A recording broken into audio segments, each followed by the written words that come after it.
Eu não sei se o presidente Lula, quando disse isso, estava pensando dessa maneira. Mas esse é um debate que ocorre muito na academia, na ciência política. A democracia é relativa assim, né? Onde é que a democracia é tão absoluta assim, né?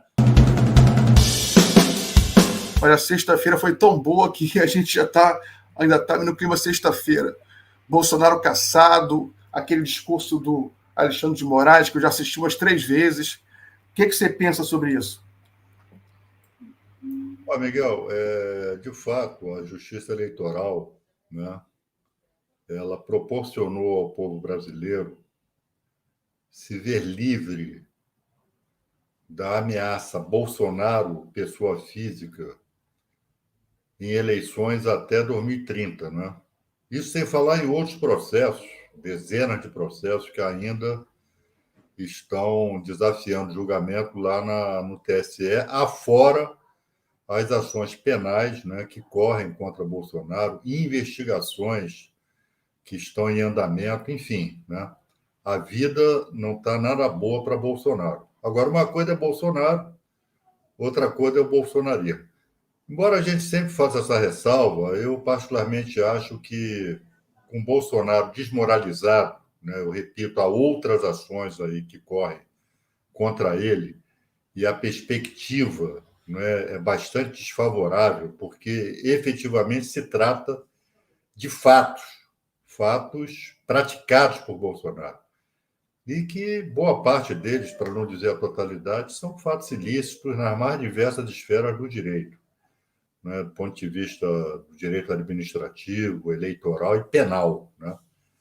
Então, isso enfraquece muito, né, a perspectiva bolsonarista para as próximas eleições, né? Por mais que ele tenha tido uma força eleitoral, mas agora ele não tem mais a caneta, ele está se desmoralizando, né? Os fanáticos, né, que aquele chamado núcleo duro bolsonarista, é uma minoria aqui no país, é muito barulhenta em rede social, né? Mas você vê, ele tomou aquela cacetada na justiça eleitoral e ninguém se mobilizou a favor dele, né? Nem em rede social. Em rede social foi, para ele, algo decepcionante. E nas ruas, né, muito menos, né? Então, acho que o bolsonarismo, né, de uma certa forma, está ladeira abaixo em comparação ao que foi em 2018, nas vésperas de 2018, porque o fascismo ele existe aqui no Brasil, né? A extrema-direita existe, né? E não vai acabar por conta da condenação de Bolsonaro. Mas acho que vai perder muita densidade.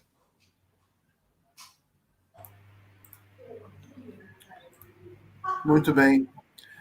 Vadir, uma pergunta técnica em relação ao seu trabalho, uma coisa que todo mundo fica preocupado, a gente ouve às vezes algumas notícias de que os postos de gasolina não estão repassando os preços, as reduções de preço, né, para o consumidor final. Você falou que está esperando uma pesquisa. Como é que está esse processo aí? Como é que o consumidor deve se sentir em relação a isso? Olha, Miguel,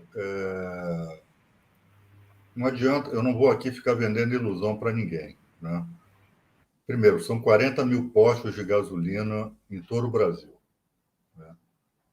É um setor cartelizado e que se vale, né, lícita ou ilicitamente do não tabelamento de preço, ou seja, eles fixam o preço que eles quiserem e para o governo, né, determinar que se trata de preço abusivo, né, há toda uma construção.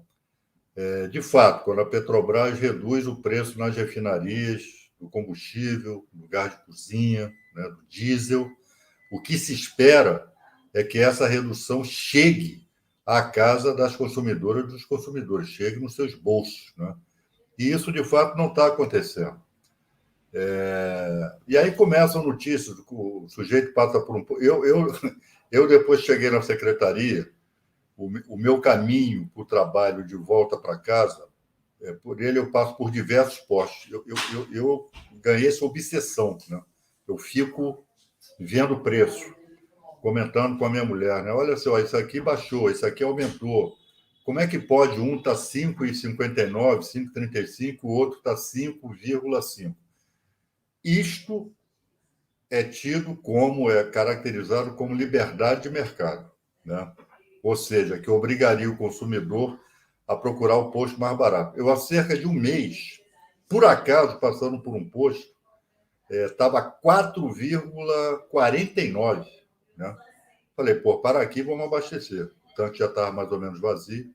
Agora, de fato, Miguel, é algo que nós vamos ter que, eu não sei se mudar a legislação, porque é materialmente impossível estabelecer uma fiscalização sobre 40 mil postos, nem somando todos os PROCONs. A Senacom não faz esse papel de fiscalização em loco. Isso quem faz são os PROCONs. Então, nós estamos aí finalizando, né, em termos de cooperação técnica com a ANP, com o CAD, para, em conjunto, né, nós enfrentarmos essa situação. As distribuidoras já foram notificadas, né, para prestar esclarecimentos, mas quando a gente, pelo menos no passado, né, quando se sancionava posto de gasolina ou essas distribuidoras, normalmente essas sanções caíam por força de decisão judicial sob a alegação de liberdade de mercado, né? Não é fácil, não. Por isso que eles também privatizaram a BR, né? Um dos maiores crimes que eles cometeram.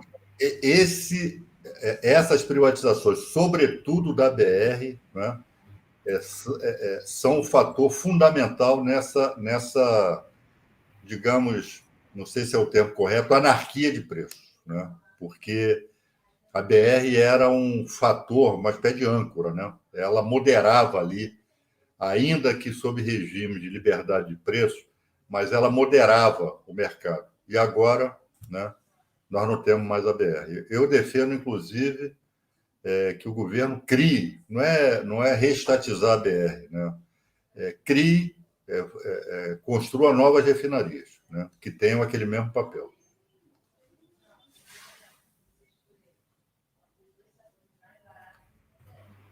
Outra pergunta que eu queria fazer para você, o Lula participou de uma entrevista na semana passada,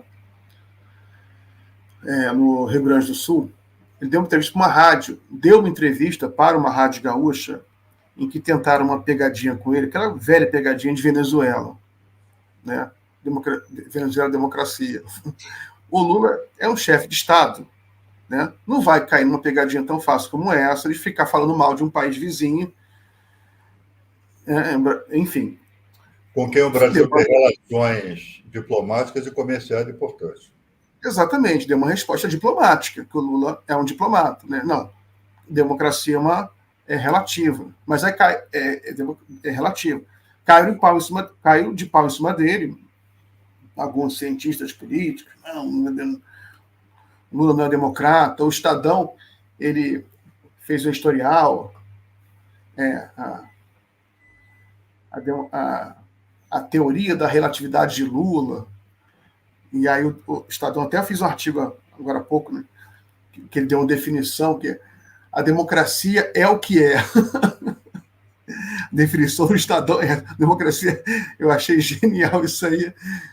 O que você acha disso? Aí nós poderíamos, se a democracia é o que é, e tendo em vista o histórico do Estadão de apoio ao golpe 64 e de ter defendido durante anos a ditadura, né? A democracia é o que é, né? Agora, Miguel, isso é um debate antigo. Eu me lembro, Geisel uma vez disse isso. Agora, óbvio, sob uma perspectiva diferente da que o Lula fala. Óbvio, Geisel era um ditador, né? E para defender, o governo dele foi marcado já pelo renascimento de pressões populares, pelo fim da ditadura, né? O Geisel se colocou como o presidente, né, da abertura, né? Então, ele, para justificar que às vezes a abertura ia lenta, às vezes a abertura ia rápido, ele cunhou uma frase, se não me engano, também numa entrevista ou numa declaração, de que a democracia era relativa. A democracia não era aquilo, né? Por isso que falaram que o Lula repetiu o Geisel. Agora, Eu me lembro disso. Eu tenho boa memória. Não me chame de velho, não, é porque eu tenho boa memória. Mas, primeiro, o Miguel, não dá para comparar, do ponto de vista das trajetórias de cada um desses personagens, né?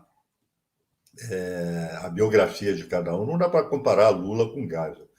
Lula sempre foi, se a prática é o critério da verdade, e eu acho que jamais se pode duvidar, por conta da prática que Lula sempre adotou na luta política, duvidar das suas convicções democráticas. Lula sempre defendeu a democracia, se sacrificou pela democracia, pela luta, né, o combate à democracia, pagou um preço alto, né? Vamos lembrar, né, que, sobretudo, quando da sua prisão aí na Lava Jato, o Lula sempre, toda vez que alguém... Isso eu sou testemunha, porque eu estava lá, né? Eu assisti a vários desses diálogos. Presidente, você tem que... Entra numa embaixada dessa, porque todo mundo sabia que era uma farsa, né?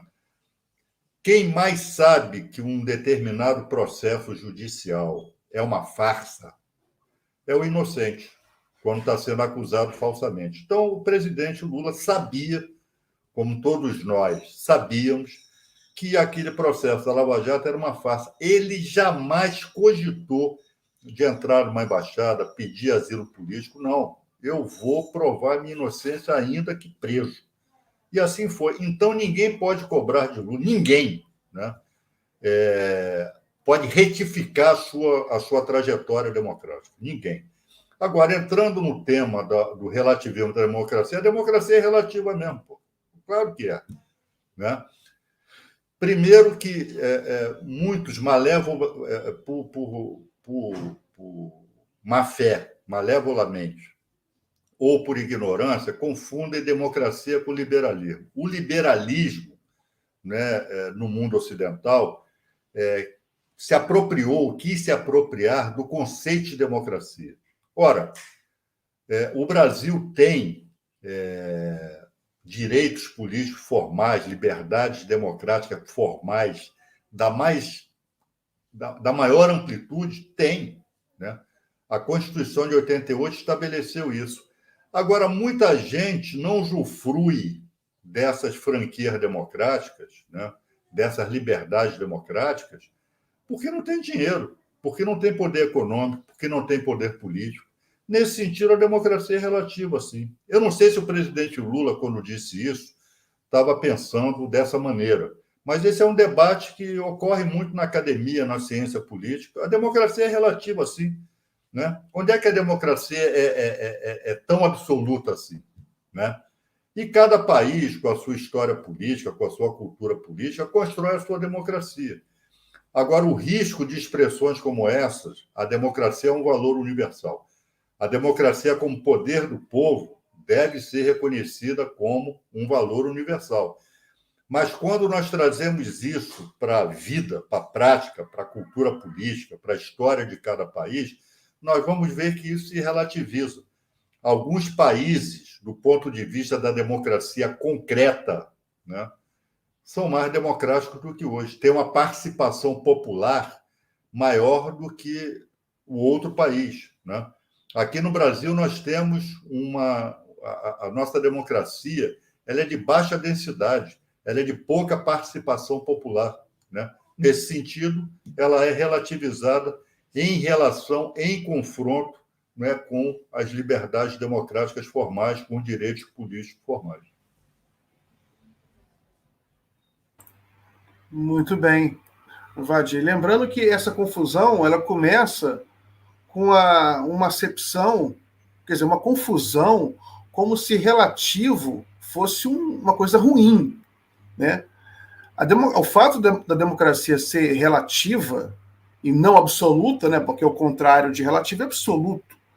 Porque se você imaginasse uma democracia absoluta, seria, né, uma contradição em termos. A democracia ela é, por excelência, dialética. Ela nasce junto com a filosofia socrática, com a dialética. Ela é dialética, ela nasce do diálogo, do debate, do contraditório.